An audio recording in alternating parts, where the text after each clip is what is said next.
Laura and David seemed to be the picture of a stable marriage that was admired by many. She, a charismatic and intelligent woman, had a natural ability to captivate any environment.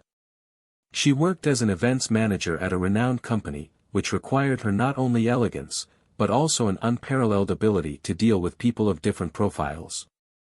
David, on the other hand, was a dedicated businessman. His passion for business had led him to build a solid wealth, but also to spend many nights involved in meetings and planning that, inevitably, took him away from home more than he would have liked. They met 15 years ago, at a party shared by mutual friends. Laura still remembered the feeling of being the center of attention when he approached, offering her a drink and a disarming smile. He was the kind of man who carried a commanding presence, with measured words and a charm that wasn't showy but natural. The beginning was intense. Unexpected trips, passionate declarations, and a synchronicity that seemed to suggest they were made for each other. They married 2 years later, and for a while, that connection seemed unbreakable. In the first years of marriage, life was vibrant and full of joint discoveries. They traveled the world, transforming each destination into a unique chapter of their lives. Discussions were rare, and differences were seen as details that enriched the relationship. However, as in many marriages, the routine began to take a toll. Professional commitments, the emotional stress of everyday life and the arrival of 2 children created a new rhythm. It was a less romantic rhythm, but still had its own harmony. David was a devoted father, although his presence was less constant than Laura would have liked. He made a point of being present at important moments, school presentations, birthdays, anniversaries, but often left daily responsibilities in the hands of his wife. Laura, in turn, took on the management of the home with the same efficiency as she managed events at work. However, in quiet moments, she felt something missing. I couldn't say exactly what it was, but it was as if a part of her had been left behind over the years. Saturday nights, once dedicated to long conversations and movies on the couch, have become a repetition of solitary routines. Laura would often prepare a special dinner, hoping David would arrive in time to share it with her, but more often than not, he would end up stuck at some last-minute meeting or trip. No matter how much she tried to justify it, telling herself that it was necessary for the good of the family, the hurt grew. And with it, a feeling of invisibility. David also noticed the changes. He wasn't insensitive to the distance that had grown between them, but he didn't know how to reverse it. He believed that his efforts to provide a comfortable life made up for his absences. And, in part, I believe that Laura understood that. However, he began to notice the empty looks during breakfast, the prolonged silences before bed and, above all, the absence of that sparkle in her eyes that had captivated him so much in the past.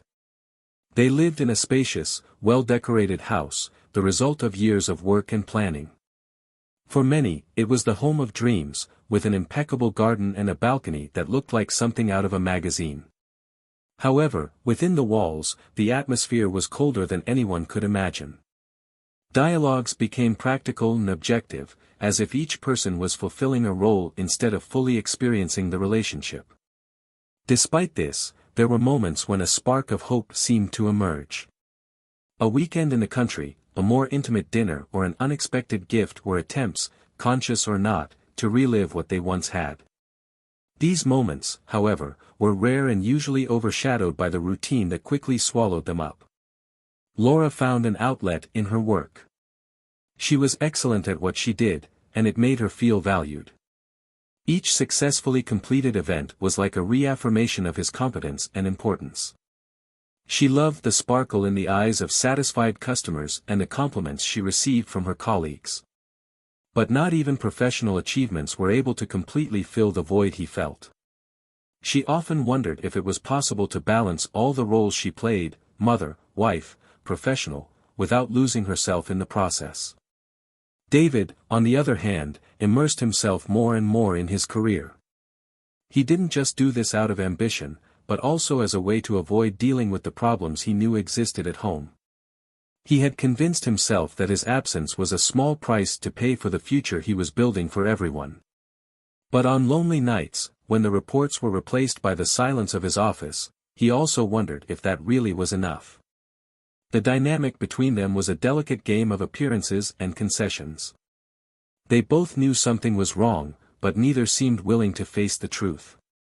Laura justified her dissatisfaction as being the result of years of natural wear and tear, while David preferred to believe that everything would be fine if he continued to strive financially. The children, still young, didn't understand the details, but the absence of laughter and warmer hugs was something that began to shape their memories. Laura sometimes looked at them and felt a weight of guilt for not being able to provide a happier, more united home. David shared the same sentiment, but rarely put it into words. That night when Laura decided to go out to dinner with coworkers, David barely noticed her leaving. He was immersed in financial reports, and all he could offer was a muttered, "Have fun," without looking up from the computer screen. For him, it was just another ordinary night. For her, however, that dinner had greater weight. It was a time to reconnect with something that had been lost, not with her colleagues, but with herself. The restaurant she went to was sophisticated and understated, the kind of place where people went to celebrate small victories or find refuge amid the chaos of everyday life. The environment enveloped her immediately, bringing a feeling of newness that contrasted with the monotony she felt at home. The soft sound of the piano in the background, the aroma of well-prepared dishes and the warm lights created a welcoming, almost therapeutic atmosphere. Meanwhile, David, at home, finally closed his laptop and headed to the kitchen. The house was silent, the children were already asleep, and he realized that Laura hadn't returned yet. He picked up his cell phone to send a message, but decided against it. He didn't want to seem controlling or suspicious, although a part of him was starting to question how often she was going out lately. That scenario seemed harmless to anyone looking from the outside, but the fissures that were forming between them grew bigger every day. Both had a lot to say, but little was said. They both missed something, but didn't know how to ask for it. And so, they continued in a silent dance, each step pushing them apart more than bringing them together. They didn't know it yet, but that night was just the prelude to something that would change their lives forever. The fragile balance they had built was about to be tested in ways none of them could have predicted. The week had started with the same tepid rhythm as always. David was immersed in meetings and strategies, while Laura was divided between work and domestic responsibilities. They crossed paths around the house like two people fulfilling different roles, without actually meeting. But that morning, something felt different. Laura, usually reserved, was strangely restless, looking at her cell phone more often than usual, answering messages with a slight smile that David didn't see, but that he would have recognized as something out of the ordinary. The days went on like this, with an almost imperceptible tension hovering in the air. David, always so focused, began to notice small changes that might have previously gone unnoticed. Laura seemed more absent, not physically, but emotionally. She had changed her perfume, something he noticed when he hugged her as he left for work. His schedules were more flexible, his smiles more reserved, and his answers, when he asked about his day, were short and evasive. He tried to ignore it, justifying to himself that it was just the weight of work or some personal phase she was going through. Laura, in turn, felt a whirlwind of emotions. It wasn't like she had planned any drastic changes in her life, but something had happened. A seemingly insignificant event at one of the meetings she had organized weeks ago had turned into a turning point that she didn't know how to control. While organizing a corporate dinner, she met a man named Alan, a client of the company. The meeting was casual, a quick greeting followed by specific conversations about the details of the event. Yet there was something about the way he looked at her, the way he hung on every word she said, that made her feel seen in a way she hadn't in a long time. Alan was charming, confident, and had a disquieting ability to turn any conversation into something personal and engaging. Their contact, initially professional, became more frequent when they started exchanging messages about events. The messages, however, quickly transcended the scope of work. First there were harmless comments about the weather, then veiled compliments that evolved into increasingly explicit flirtations. Laura felt guilty with each message sent, but she also couldn't avoid the feeling of excitement it gave her. David, although busy, was not oblivious to the changes. He began to notice that Laura was more careful about her appearance, something he hadn't seen in years. He also noticed that she went out more often, justifying it with work commitments or meetings with friends that never seemed to end. He tried to rationalize it, telling himself it was paranoia, but the doubt had already been planted, growing silently in his mind. Still, he couldn't confront her, caught between the fear of discovering something he didn't want to know and the hope that he was just imagining things. One night, as Laura was getting ready to go out, David watched from the bedroom door. She chose her dress with care, something he hadn't seen in a long time. He applied a red lipstick that he recognized as one of her favorites but rarely wore. He hesitated before asking where she was going. When she replied that it would be a work dinner, something in her tone sounded forced, but he didn't insist. He just nodded and told her to have fun. Laura, on the other hand, felt the weight of every word. She knew she was walking a fine line, but she couldn't back down. Conversations with Alan had evolved into furtive meetings that, although they still carried an aura of hesitation, were becoming more frequent.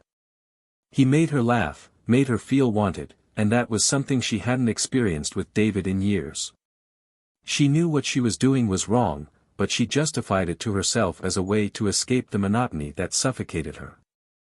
That night, however, something was different. The date with Alan wasn't just another casual dinner. He had reserved a table at an elegant restaurant, a place she had never been before. When she arrived, he was already waiting for her, with a smile that made her heart race and her guilt increase. Dinner was full of complicit glances, light conversations and a tension that hung in the air.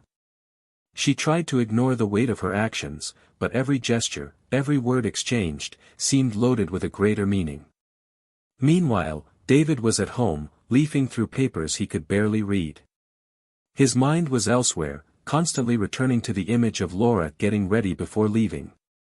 He took out his cell phone and typed a message, but deleted it before sending it. He felt torn between the need to trust her and the growing suspicion that gnawed at his thoughts. He decided to wait, but his patience was running out.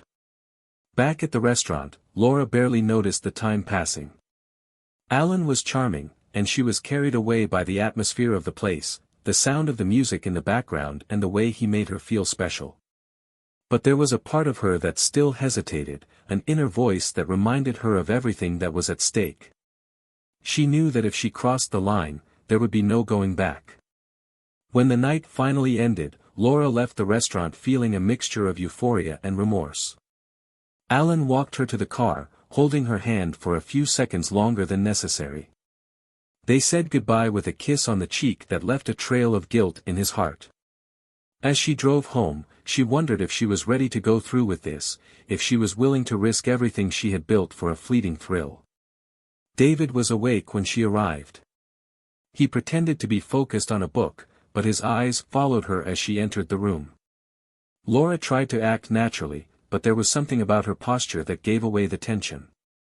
He watched her for a few seconds before asking how dinner had been. She replied that everything went well, but avoided going into details. He noticed, but didn't say anything. He just watched as she walked up the stairs, and the doubt in his chest turned into an almost unbearable weight. The following days were marked by increasing tension. David, now certain that something was wrong, began putting pieces of the puzzle together.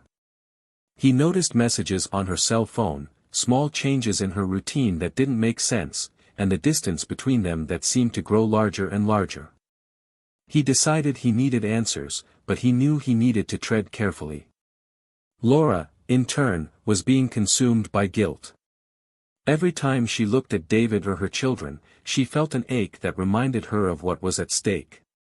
But at the same time, I couldn't completely break the bond one had created with Alan. He was an escape, a refuge, and she found herself trapped between two worlds. Until the day came when everything fell apart. David, determined to confront his suspicions, did something he never thought he would do. He followed Laura to the restaurant where she had said she was having another work meeting. When he entered the place, what he saw confirmed his worst suspicions.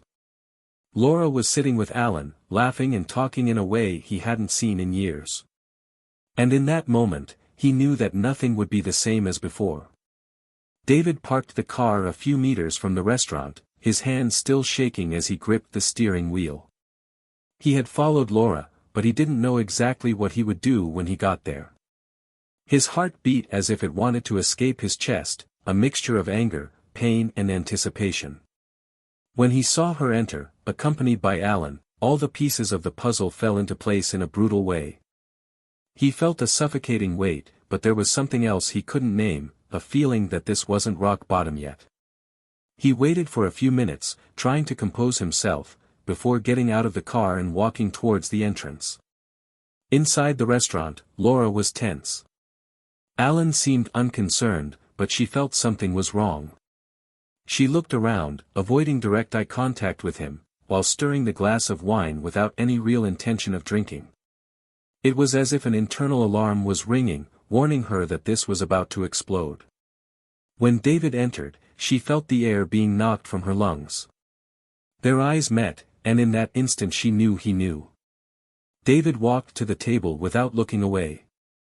Alan, realizing the gravity of the situation, began to shift uncomfortably in his chair, but Laura remained frozen.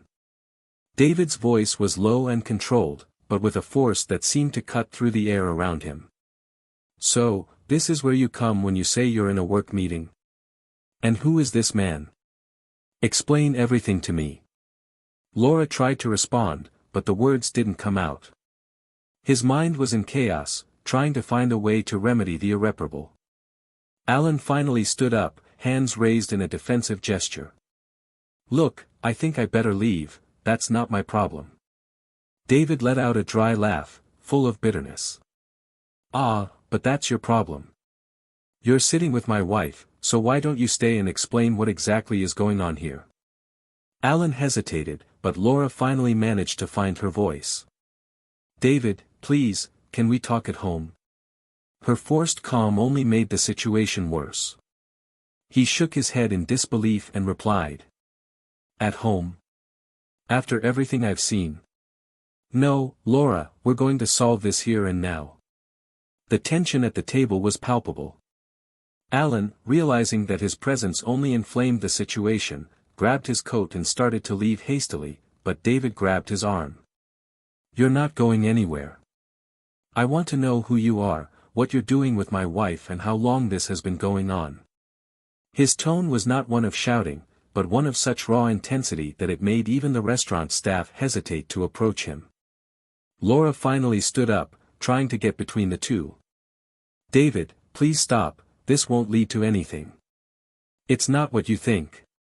He released Alan with a sudden gesture, but remained staring at him. "It's not what I think. So tell me, what is it? Because from where I'm standing, it looks exactly what anyone would think." Alan, seeing an opportunity to escape, quickly left the restaurant. Laura stayed, looking at David, trying to hold back the tears. He sat down, exhausted, and pointed to the chair in front of him. "Sit down, Laura. Now you're going to tell me everything." She obeyed, still in shock. The words felt heavy in her throat, but she knew she could no longer run away. "I don't know where to start." He interrupted her, his patience exhausted. "Start at the beginning. When did this start? Why? And most importantly, why did you think I wouldn't find out?" His questions were like knives, cutting through every excuse she tried to formulate. She took a deep breath, tears finally streaming down her face. "It was a mistake, David. I don't even know how I let it happen. He was just a customer, someone I started talking to. I felt lost. And he made me feel like I was still important, like if I were still seen." David was silent for a few seconds, processing her words. "Did you feel lost? And decided the solution was to betray the man who dedicated the last years of his life to making sure you and our children had everything?" The pain in his voice was unmistakable, and Laura knew that any justification seemed frivolous at that moment. This isn't how I planned it, I swear. I never wanted this to go this far. I never wanted to hurt you. But as she spoke, David noticed something in her tone, something she wasn't saying. And what else aren't you telling me, Laura? Because I know there's more. I can see it in your eyes. She froze, fear taking over. There was more, yes, but she didn't know how to say it. He leaned forward, his voice now low and almost pleading. Tell me, Laura. What else are you hiding from me? Laura looked away, unable to bear the intensity of his. His mind raced, looking for a way to ease the impact of what he was about to say. But she knew there was no easy way to reveal what she had been holding back. David. I don't know how to tell you this, but there's something about Alan that you need to know. Something that makes this all even worse. The confession hung in the air, leaving David suspended. He felt like the ground was about to collapse beneath his feet, but he waited anyway. Keep going, Laura. I need to hear the truth, all of it. No matter how bad it is. She stared at him, finally understanding that there was no way back. The truth would come out, and the consequences would be inevitable. Laura looked at David with teary eyes, her throat tight with the force of the confession she knew she could no longer hold back. The words were stuck, but the pressure in the air between them left no room for hesitation. David, although he was still sitting, leaned forward, his hands shaking on the table, waiting. The prolonged silence became unbearable, until he broke the barrier with a tone that mixed impatience and pain. Laura, if there's something worse than that, something you haven't told me yet, you better tell me now. She looked down, struggling to find strength in the depths of her own shame. When he finally began to speak, his voice was barely audible, as if he was afraid that the words spoken out loud would become even more real. David, Alan. He's not just any man. He has a connection with you. Those words made time seem to freeze. David stared at her, confused, as if he were trying to decipher a puzzle whose pieces didn't fit together. What connection, Laura? Tell me at once. I can't continue this game of innuendo. His voice was firmer now, but his eyes betrayed the vulnerability of a man who had already endured more than he thought possible. Laura took a deep breath and continued, the weight of each word crushing her. Alan, he's one of your old partners. That project you abandoned years ago because you believed it was too risky. He was involved in it.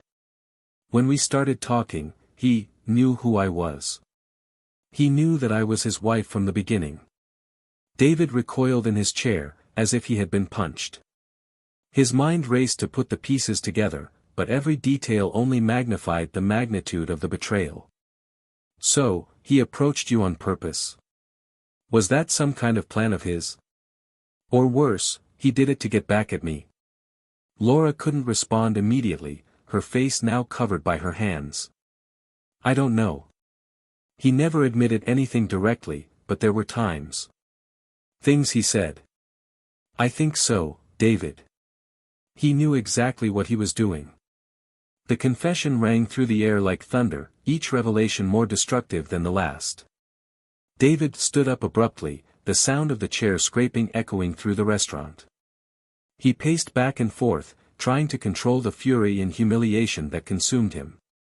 Do you understand what that means, Laura? He used you to get to me. He made you a pawn in a game, and you fell, taking everything with you. How could you let that happen? Laura stood up, her eyes now red from the tears that kept falling. I know I was wrong, David, but I swear I didn't know it at first. He seemed so different from all of this. And even after I realized it, I was already trapped, not knowing how to get out. I never wanted to hurt you, but things got out of my control. David stared at her in disbelief. Not knowing how to get out. The only thing you needed to do was stop. Was to tell me the truth before it came to this. The waiter approached hesitantly, suggesting that perhaps they should continue their conversation elsewhere, but David didn't even notice his presence. Laura, however, nodded and held David's arm. Please, let's go home. We can't solve this here. He hesitated, but finally agreed, hurriedly leaving the restaurant, followed by Laura. In the car, the silence was so heavy that it seemed to fill the entire space. David drove with his jaw clenched, his knuckles white from gripping the steering wheel. Laura looked out the window, wanting to disappear. When they got home, he didn't even wait for her to get out of the car. He walked straight in, throwing the keys on the table and starting to walk back and forth across the room. Did you know that project was one of the biggest failures of my career? It almost ruined me, Laura. I trusted that man, and he betrayed me. And now you. You put me in that position again, as if the lesson had not been learned. His voice was full of frustration and bitterness, but also a pain that Laura had never seen before. She tried to get closer, but he raised his hand, asking her to stop. No. Don't come near me right now. I need to understand what this means. I need to understand what's left of all this, because honestly, I don't know anymore. Laura stopped in her tracks, the tears now dry on her face, but the guilt still as visible as before. David, I know I can't justify what I did. I know I disappointed you in a way you never deserved. But I still love you. And I don't know how to prove that now, but it's the only thing that's true. He laughed, a bitter laugh that seemed to cut her deeper than any words could. Love, Laura? Is that what you call love? Because, to me, it seems anything but. He picked up a glass of whiskey that was on the table, drinking it quickly before continuing. Did you know that I was trying to save what was left of our marriage?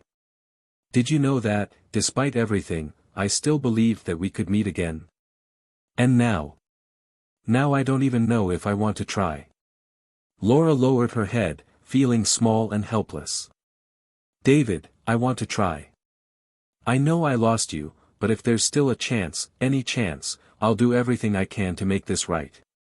He shook his head, eyes fixed on the floor. The problem, Laura, is that you didn't lose me now. You lost me the moment you chose to lie. And I don't know if I can get back what we had. The silence returned, but this time it was colder, more final. David finally looked up, staring at her as if he were trying to find something that might no longer be there. He approached the door, took the keys again and left, leaving Laura alone amid the wreckage of what was once their love. David drove aimlessly, the darkness of the night perfectly reflecting the emptiness he felt. The street lights passed by in blurs, but he paid no attention to anything around him. His mind was full, heavy with the pain of each revelation he had received. The betrayal was already difficult to process, but the fact that Alan had been part of a dark chapter in his life made it even more unbearable. He gripped the steering wheel tightly, trying to contain the anger that was still bubbling inside him. There was a mix of frustration, humiliation and something deeper, an emptiness he didn't know how to fill. Laura sat in the living room, motionless. The sound of the door slamming still echoed in her ears, and she felt like the air had been sucked out of her house. She wanted to cry, but she had no more tears. I wanted to run after David, beg for another chance, but I knew that at that moment it would be useless. He needed space, and she needed courage to face the consequences of her choices. For the first time in a long time, she was completely alone, and the silence around her felt overwhelming. The days that followed were marked by an almost palpable absence. David did not return home the same night. Laura tried calling, sending messages, but he didn't respond. He spent the night in a small hotel, where the neutral environment helped him organize his thoughts, or at least he tried to. Laura's words echoed in her mind. She had felt lost, invisible, and that had led her to seek comfort in another man. But why didn't she ever tell him? Why didn't she give him the chance to repair what was broken before she decided he was no longer enough? Meanwhile, Laura struggled with her own guilt. She knew her actions had been selfish and impulsive, but she also couldn't ignore the loneliness that had consumed her for so long. On some level, she still wondered if David had some responsibility for this too, but that train of thought was soon interrupted by the reality that he had never cheated on her. He had dedicated himself to work, yes, but always with the intention of building something for the family. Now she realized how she had underestimated his efforts, how she had allowed her own discontent to lead her down a path of destruction. David finally returned home 2 days later, but his presence was only physical. He entered without saying a word, walked past Laura and went straight to the bedroom, where he began to fill a suitcase with clothes. She followed him, hesitantly, her heart racing, trying to find the right words to stop what seemed like the beginning of the end. He finally broke the silence, but his voice was cold and distant, as if he were talking to a stranger. "I need some time away from here. I can't stay under the same roof as you right now. I need to understand what still makes sense in my life." She tried to grab his arm, but he gently pulled away, without even looking at her. "David, please don't do this. We can fix this, I know we can. I know I messed up, but give me a chance to show you that we can still be a family." He paused for a moment, as if considering her words, but then slowly shook his head. "Laura, I don't know if I can. I don't know if I can look at you without remembering everything. It's not something I can just forget." The children, until then protected from the storm, began to realize that something was wrong. David's distant behavior and Laura's haggard countenance made it impossible to keep up appearances. The youngest asked Laura, with the innocence of someone who still didn't understand the complexity of the situation, why her father looked so sad. Laura responded with a forced smile, saying that he was just tired from work, but she knew that facade wouldn't last long. David rented a small temporary apartment, something simple and functional. He dedicated himself even more to work, as a way to fill the emptiness he felt. But even so, he couldn't escape the thoughts that tormented him. The thought of Laura with Alan was a constant weight, a wound that seemed to open up every time he closed his eyes. He tried to find clarity, but each answer that came up brought new questions. He wondered if it was possible to forgive her, if the love he still felt for her would be enough to overcome what she had done. Laura, on the other hand, began to face the consequences of her actions in a more practical way. She cut off all contact with Alan, sending a short, definitive message, ending whatever remained between them. She also started therapy, something she had been putting off for years. There, she began to explore the deeper reasons for her choices, to understand how she had allowed loneliness and resentment to lead her to such destructive decisions. She wanted to rebuild herself, not just for David, but for herself. The moral dilemma they both faced was devastating. For David, the issue was not just about forgiving Laura, but also deciding whether he wanted or could rebuild what they had lost. For Laura, the challenge was to prove to him, and to herself, that she was capable of being a better person, a better partner. Each day was a fight against one's own fears and insecurities, an uncertain step towards a future that neither of them could clearly visualize. Finally, after weeks of distance and silence, David decided it was time to face Laura again. He arranged a meeting in a discreet cafe, away from the prying eyes of acquaintances. When she arrived, she seemed more haggard, but there was a determination in her eyes that he hadn't seen in a long time. They sat at a secluded table, and for a moment, neither of them spoke. It was David who finally broke the silence, his voice calmer than Laura expected. "I still don't know what to make of all this, but I think we should talk about what happens from now on." Laura nodded, her throat tight with emotion. She knew that this moment was crucial, and that everything she said could determine their future. She began to speak, with sincerity and vulnerability, about her regrets, her intentions and her desire to rebuild what she had destroyed. David listened, his face impassive, but his eyes betrayed the internal storm he still faced. They knew this would be just the beginning of a long journey, but for the first time in weeks, there was a spark of hope in the air. The cafe where David and Laura were seemed to be enveloped in a bubble of tension. The conversations around them were mere hushed whispers compared to the whirlwind of emotions between them. Laura had said everything that was in her heart, and now the silence became an agonizing weight. David took a deep breath, his gaze fixed on the cup of coffee in front of him, as if the answers to the chaos in his mind were there. Finally, he raised his eyes and looked at Laura, his expression filled with a deep tiredness that went beyond the physical. "I heard you, Laura. And I want to believe that all of this wasn't in vain, but what you're asking for. I don't know if I can give it." His words were like knives. Laura felt the weight of them piling up in her chest, but she didn't allow herself to fall apart. There was something different in their stance now, an acceptance, perhaps, that any outcome would be better than the uncertainty that had consumed them thus far. She held her hands on the table, trying to remain calm, but her voice was shaking as she responded. "David, I know I have no right to ask for forgiveness. I know what I did destroyed our foundation, but I love you. That has never changed. And whether that means starting over or accepting that you can no longer forgive me, I just want you to know that." David looked away, his breathing heavy as he fought the memories that haunted him. The image of Laura with Alan still haunted him, but there was something else he couldn't ignore, the woman in front of him, the vulnerability in her voice, the honesty that finally felt real after weeks of lies. "I want to believe you, Laura. I want to believe that we can find a way back. But how do I do that? How do I erase everything that happened?" She had no answers. She just stared at him, allowing the tears to run freely down her face. He shook his head, more to himself than to her, and stood up. "I need time. Time to understand what I want, what I still feel. I can't make that decision now."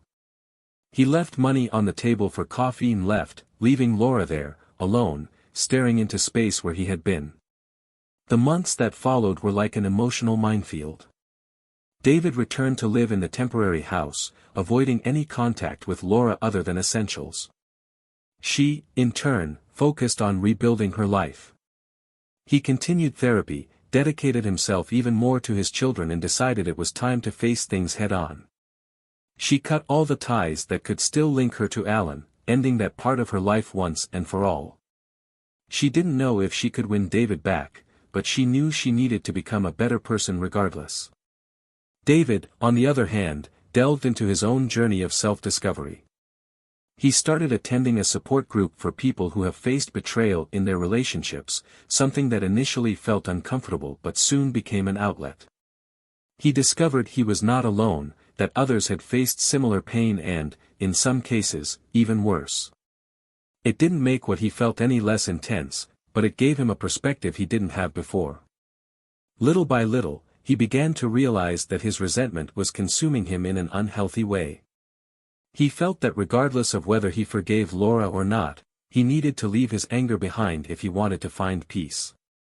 This epiphany led him to face a new question, the possibility of starting over, but not with Laura, but with himself. One Sunday afternoon, David decided it was time to talk to her again. He found her in the park where they used to take their children when they were little. Laura was sitting on a bench, looking at the horizon, lost in thought. As he approached, she saw him and gave a slight smile, but didn't try to say anything. He sat down next to her, and for a few minutes, they both sat in silence, letting their surroundings fill the void between them. "Laura, I've thought a lot about everything.